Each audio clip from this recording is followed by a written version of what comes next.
Okay, so I posted up on Instagram today that I'm doing this podcasting now, and so I said, "Hey, does anyone have any questions, or if there's topics you'd like to hear, or whatever, hit me up." And I got actually a lot of feedback. Like Dave wants to do this now, so we'll probably talk with weed with him, obviously, and his businesses. He runs a delivery service that's really successful, and some other things. But one person on the Instagram thing said, "Hey, one thing I've noticed from following you for a while is that you have a lot of different hats, very different spectrums of the business world that you work in. So how do you wear that many hats? How do you juggle that?" And I was like, "Oh, that's actually true." And it's funny because I was just talking about that when I was out in Denver to some people about how, especially now, because I have my IT security consulting company, and then I have my medical cannabis company, and then I have my cannabis consulting company now. And weed world and the IT world don't mix very well. I mean, I have to take drug tests for my IT jobs, yet I will be in one state in the middle of a weed farm talking on the phone to someone that works for a Fortune 50 company. It's bizarre. And yeah, you definitely have to have and juggle it, and it can be difficult at times because it makes it hard to promote because the actual day-to-day stuff, it's fine. Like when I'm at my clients, I work for a big bank, here in New York City. They're one of my clients for an IT security company, which is science. And, I had to take a drug test to get into that job, and I work with, I show up to work in a suit and talk to people, and, we talk IT and whatever. I mean, it's really, really just don't bring up, "Hey, by the way, I own a weed company," like in the middle of a boardroom. Like stuff like that just doesn't come up. So it's really not hard to keep them separate that way. Sometimes it gets kind of hard when, like you have friends in the IT world. So like at my client site, we'd be hanging out at lunch or something. And, I've been working with these guys for over a year now. So we're friends, we know each other and, family names, etc. So we'd be hanging out at lunch. And then you hear them like, "Oh, did you hear about those cannabis stocks? Are you getting into those?" It's like, "Oh man, I heard make a killing in the dispensary market." And, people start talking about the weed world because everyone does. And it's like, I know so much about what it is they're talking about. It's like all of a sudden I feel like I'm running this like double life because there's a whole nother world of me that they have no idea even exists. Like imagine if like anyone out there that's listening to this, or if you're like in your hair salon, right? If you're going to work every day, and for like the last year and a half you've been working with this person, you know everything about them, and you spend 8 hours a day with this person 5 days a week, and then all of a sudden you find out that your IT guy that fixes your computer under the desk, or the hair salon lady that works with you that, bitches and seems to call out sick a lot. All of a sudden you find out she has a whole weed company in Puerto Rico. Like, that's fucking weird. So, yeah. So you just don't bring that stuff up. Because, just as long as you don't say anything, no one ever assumes it. No one's ever going to ask. And then the other side, it's like if I tell these guys that, I'll be working in a farm somewhere, and I tell them like, "Oh yeah, I have an IT security consulting company, and I make my money working for banks and governments and hospitals and things like that." But they were like, "Well, the fuck?" It's like, you're a suit. You're not a weed farmer. Like, you don't know what you're talking about. Like, you live in the other world. It's kind of like, remember the old what was it? It was like a salsa commercial. I can't remember the name of it. Well, anyway, they were talking about like, "Oh, I'm gonna put," I think it was El Paso salsa. Where like, where's that other sauce made? New York City, and all like the Western people would get pissed off. Like, so it's kind of like that. I'm surrounded by all these hippies, and if I tell them like, "Oh, I'm a suit from New York," they're like, "Oh, you don't know what you're talking about."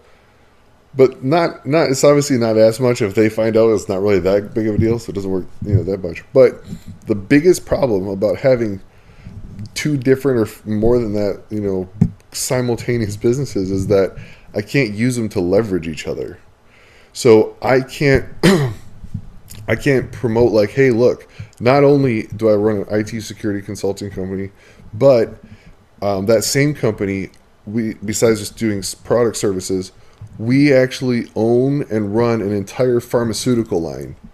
So we know everything about HIPAA laws. We know everything about, all the different medical compliances that you need to face, because I work in healthcare a lot too for my IT side. I can't use any of that because it's not pharmaceutical, it's cannabis. So therefore, one of them will prevent me from getting the job completely, where the other one, I'd get a bump and raise, probably. I could probably charge more for it. So not being able to, because of that, what is it?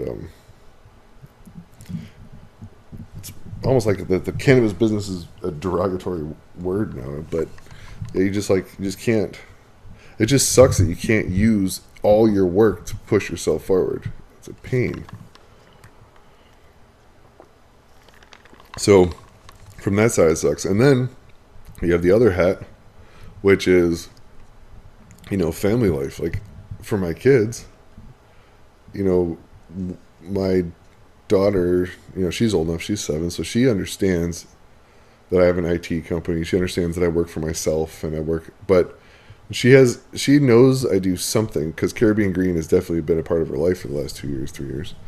But I don't think she definitely doesn't know what it is exactly. But what sucks is that I can't take her into the gardens and show her, like, hey, check out these awesome plants that are helping people. Like, we're growing, like, yeah, Daddy's growing medicine to help people. And it's, it's an amazing thing. It's an amazing experience. And then she'd actually be able to grow up into it and have a passion for it. But she can't, because apparently that plant is scary. Because heaven forbid a kid can touch a plant. Like, what the fuck? It's so bizarre. So in that sense, it sucks, because I can't bring her into something that I'm proud of doing. I can't. It's like I'm living a secret life from her that she can't know anything about. And that's lame, because you don't want to keep stuff like that from your family. You want to teach them to be proud of your accomplishments and proud of everything you've done. So that's got to be put on the back burner. And that right now she's 7. Once she's older, she's definitely going to know. But I think the laws will have changed and more socially acceptable for sure. It's like, we just had her birthday party here back in September. And all the other parents came over. And they're like, oh, what do you do? What do you do? And it's like, if I were to mention, oh, I run a weed company. Do you know how impossible it would be to have them ever come over again? Like, they'd be like, oh, okay, we're not sending my daughter over to the drug dealer's house. It's like, that sucked. When we were in Puerto Rico, that happened. Like, when we moved down there to open up Caribbean Green, all the other house moms and whatever, they all came over. They all used to play with my daughter, and they had birthday parties and whatever, pool parties and whatever. And they were all friends. And then it got let out that what I was doing down there in PR was opening Caribbean Green, my cannabis company.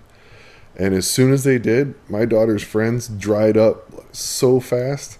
Went from like 15 kids that used to always come over and play to 2. And I think it was just because I knew that the parents knew it. They were cool with weed, basically. I mean, both of the dads would want to come over and smoke with me. So everyone was like, "Oh, they smoke too? Oh, that's awesome." So I got because they found out, I got a couple new friends too.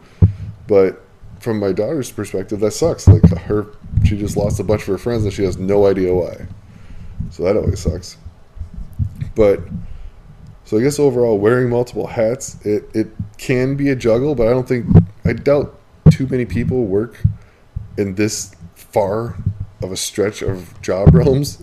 Maybe one that's not so, I don't know what else you could do. You'd have to live a serious, crazy double life to oh man, it's nuts. I'm sure there's even more people that do it. Oh, shit. It's Jason. I want to put him on speaker. He doesn't know I'm doing this. Hey, Jason, what's up? Yo, bro. Hey, I'm doing a podcast. Do you want to be on it? When? Right now? Yeah. I mean, I'm really high. Perfect. So Jason is my partner in Caribbean Green. He's the head grower. And even more than that. And he's also my partner in Root Effects. And he's actually in Denver on contract. And I called him at the right time, apparently. What up? What up? Where you guys at? I'm just chilling in my apartment. It's just me and Christina on the couch. Sweet.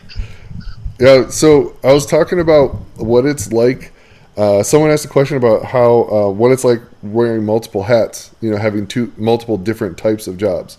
So for me, it was like, because my IT security job, I can't really run around, my bank clients and tell them, hey, I also have a weed company. Totally.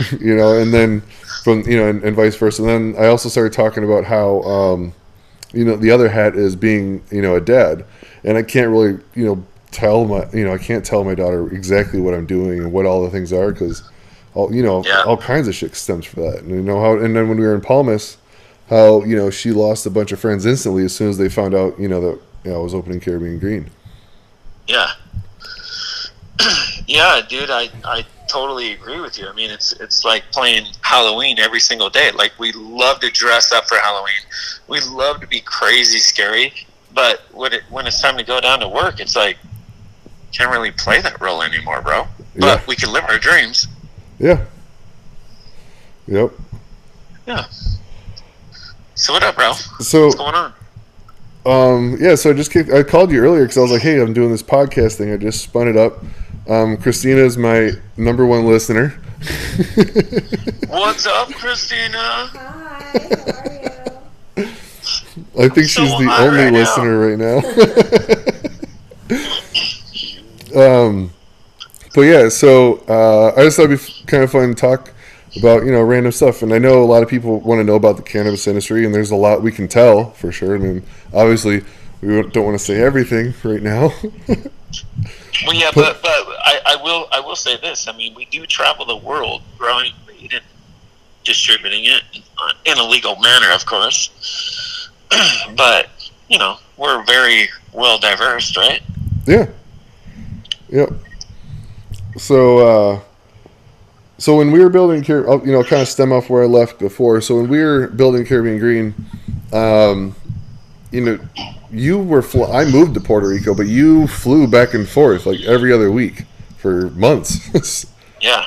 So that's now. Let me ask you this: when people tell you, as remember, I heard this some guy at the airport tell me this the other day.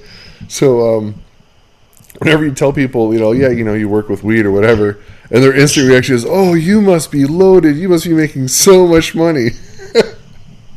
Oh Lord. Yeah. It's actually funny because I just heard that for the 100th time. Like, I'm not even joking, 30 minutes ago. I was sitting there talking to a person, telling them what I do and this and that, and she went on to go ahead and tell me, like, I don't understand, like, you say that you've got all this stuff, but you're not as well, I guess, like you said, like, as loaded as you think. But when it comes down to it, it's not even that at all, dude. It's crazy, dude, how much money this whole industry soaks up. Yeah, it's like, that's the thing, is everyone sees the money coming in, like, oh my god, there's $2 billion going to weed. Yeah, but it's going right out the back end to all the expenses and the permits and the licensing and the payrolls and the taxes and everything else. Yeah. Yeah, no clue. But, I mean, we could fake it all day long. We can fake it. It's awesome. You should invest. But, in all honesty, what a great industry to invest into, Yeah, no, it really is. I mean, that's why everyone's doing it. Yeah, exactly.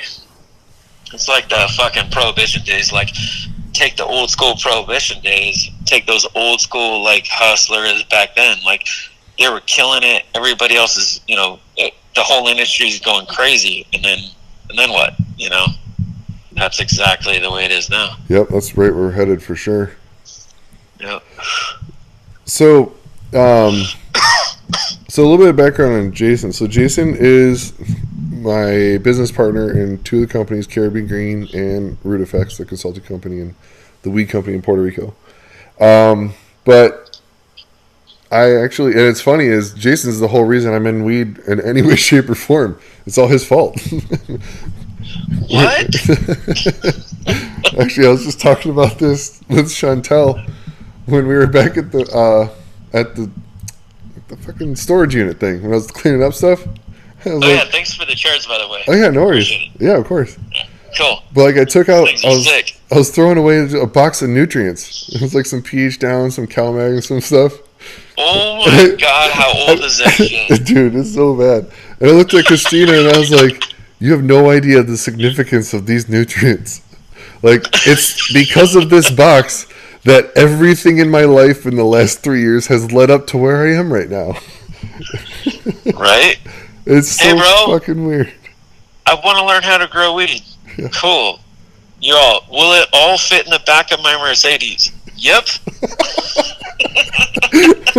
Yep. No worries, bro. How much will that cost? I don't know. $1,500? Cool. Throw it in there.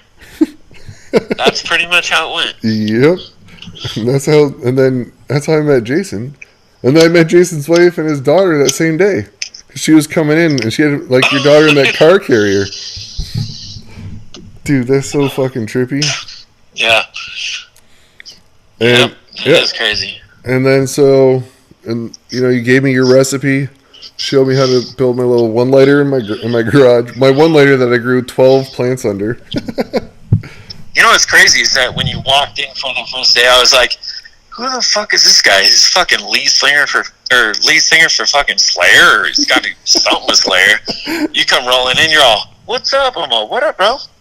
I just want to learn how to grow weed, and then come to find out one of your favorite bands is Slayer. Yeah, and then fast forward, a year later than that, and or 2 years, and I'm fucking living in the same neighborhood as fucking Kerry King, the guitarist of Slayer, because I went to go move next to this guy. Right? I know. I still roll around Corona, and I'm like, damn, fucking Kerry again. He's everywhere around there. That's fucking crazy. Costco and shit. Oh fuck, that's crazy. Small world. And first time I met Kerry King was back in 2003 in New York when I was working at the Last Rites tattoo shop, and so I met a lot of the bands through there. But when I heard Paul Booth tattooed Kerry King, I was like, oh shit! Like I was like the one rock star where I've always wanted to meet him because it's fucking Slayer, and so I was like, oh shit, I have a real potential opportunity to meet this guy. I'm like, oh, so excited. So when he came over, and I was like, oh shit, I met him. I was like, and then it turned out, him and Paul were good friends. So Kerry, every time he'd come through New York, he'd always come over to Paul's. And whenever he was coming, I'd always get the heads up, and I'd, run over there to hang out, just to fucking sit there. I got to listen to a Slayer album being written, in a studio, and talking about how they're going to change the lyrics and stuff. And I'm like, fuck, this is crazy. I heard riffs that never even came out on the album. I'm like, this is some cool insider, fun stuff, And then we're talking about snakes. So Kerry King, he can give a rat's ass if you talk to him about metal. You bring up reptiles, snakes, and little chameleons and shit. Oh my god, you have a new best friend. Did you know he's huge in the fucking reptile conventions and shit? He's a huge collector. I didn't even know that was a thing. Dude, yeah, he's a huge fucking snake collector. Fuck. Dude, I'm fucking cold, dude. It's cold out here. Oh, yeah, you're in Denver. Yeah, and they don't let me smoke joints inside. So they throw me outside. Fucking so cold. Oh, that's awesome. And by the way, dude, it's crazy, bro. You seriously smoke a whole joint of this shit, and I'm pretty high, but I've been drinking all day, too. Yeah, dude, Colorado weed's gotten bad. It's just been... Yeah, dude, it's dry as fuck. So I know it's dry out here, but shit, dude, put your shit in a little, little curing area that's holds at about 60% humidity. This shit, crumbles. You tried it. Yeah. Remember? Yeah, I brought some to her, and I was like, check this shit out. Wait, what? How'd you do that? I didn't say where she was. Back to the hotel. That's weird. Yeah, it was exactly stuff. It was just dirt. Yeah, just crumbled up. Yep. Still tasty though, dude. And thank you by the way, because that's exactly why I'm high right now. Thanks to you. Yeah, it still does the trick, but. Yeah. Well, my jaw might be clacking because I'm freaking cold out here, so I'm gonna go ahead and go back inside. All right, cool. So, anyways, So what are you doing? You starting this podcast? Yeah, dude, I'm kicking off. Sweet. This is gonna be episode 2, dose. Yeah. But, Awesome. yeah, I want it to be kind of centered around business stuff. Talk about like how to be successful in business, or tips and tricks, or just kind of what daily people do to get where they are. I mean, you're a serial entrepreneur as well, so Yep. I'll be tapping on your experiences. And Joe, Cool. I got him coming in with his stuff. So yeah, we can do all kinds of different stuff, from watching out from Federal Trade Commission lawsuits to just normal dirtbag lawsuits and all that. Yeah, dude, that's big. Because seriously, no one even knows that shit happens. And look how fucked you got. Yeah, it's not about how much you make. It's about how much you keep. And protecting yourself is huge. So we got to do some shit just on that. Yeah, so that's the other thing is it's like we can talk. I didn't even think about that. We can talk a lot about what not to do. Yeah. More importantly, yeah, exactly. Like we can tell you what to do, but probably what not to do will save you even more time. Yeah. Yep. No joke. Fuck, dude. Like, do not go into business with your best friend. That doesn't work out well. Even though everyone knows not to fucking do that, but I'm just reiterating it to everyone else. Don't do it. Yeah. Yeah, right. All right, well, no shit. I'm seriously cold as shit out here. My jaw's clacking. I'm going to end up slurring my words. I'm going to get rolling. All right, later. But anyways, hit me up tomorrow. All right, see ya. All right, bro. All right, bye. That was awesome. So, that was Jason.